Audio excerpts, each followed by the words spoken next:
এরপর আমি অনুরোধ জানাবো কমলপুর নেতাজি উচ্চ বিদ্যালয়ের ভারপ্রাপ্ত প্রধান শিক্ষক মাননীয় তন্ময় বন্দ্যোপাধ্যায় মহাশয়কে কিছু বলার জন্য। প্রথমেই মঞ্চে উপবিষ্ট স্বামীজি মহারাজকে আমার প্রণাম।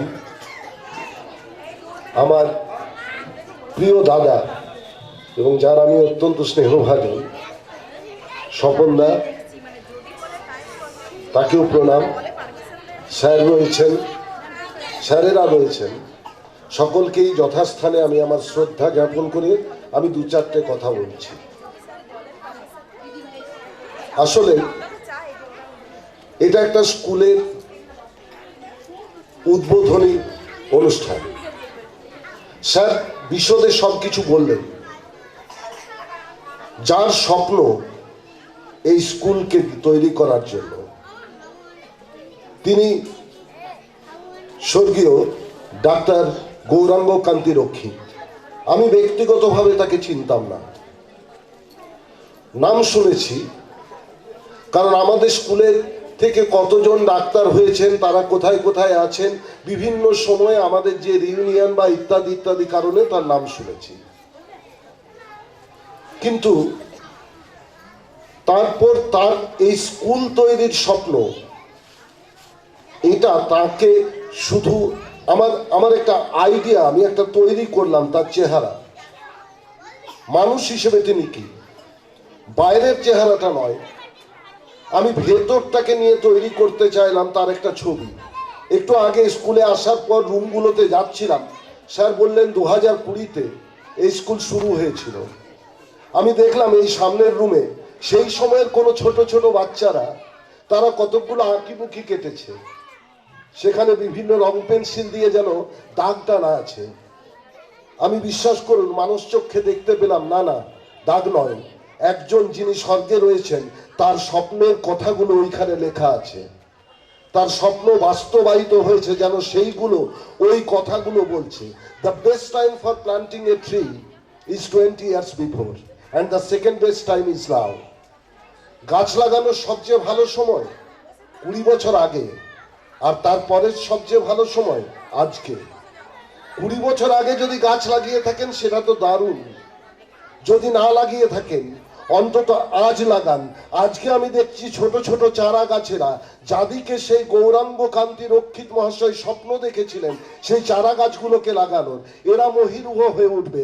আজ সেই স্যাপলিংস গুলো, সেই সমস্ত ছোট ছোট চারা গাছগুলো একদিন বড় হয়ে উঠবে।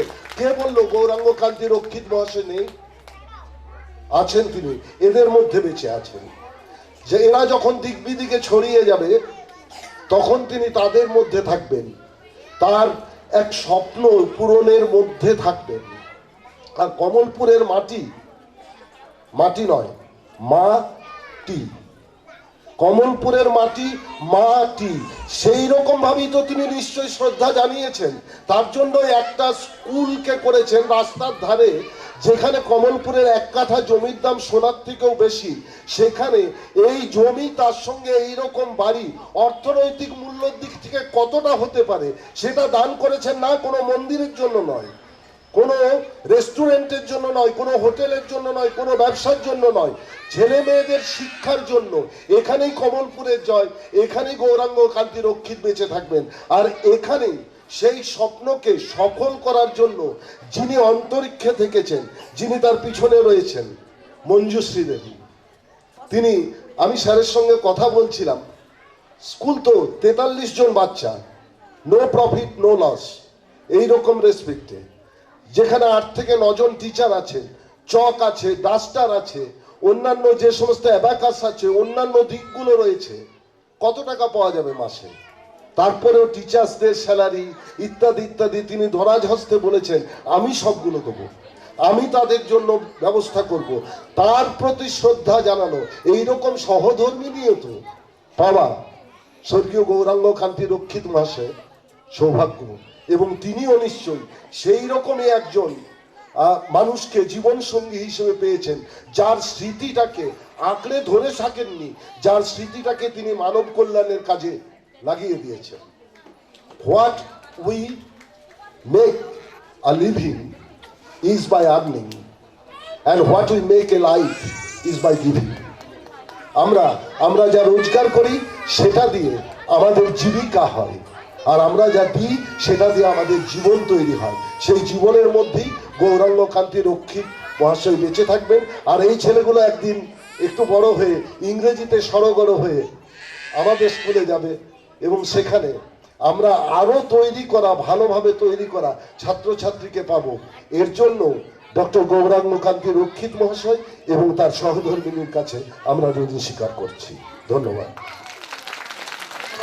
ধন্যবাদ শ্রদ্ধেয় তন্ময় বন্দ্যোপাধ্যায় মহাশয়কে তার অমূল্য বক্তব্যের জন্য এবং প্রত্যেকের প্রাণ হরণ করা বক্তব্যের জন্য।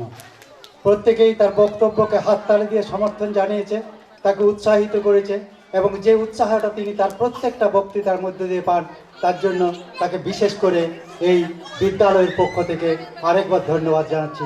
ধন্যবাদ তন্ময় বাবু, ধন্যবাদ।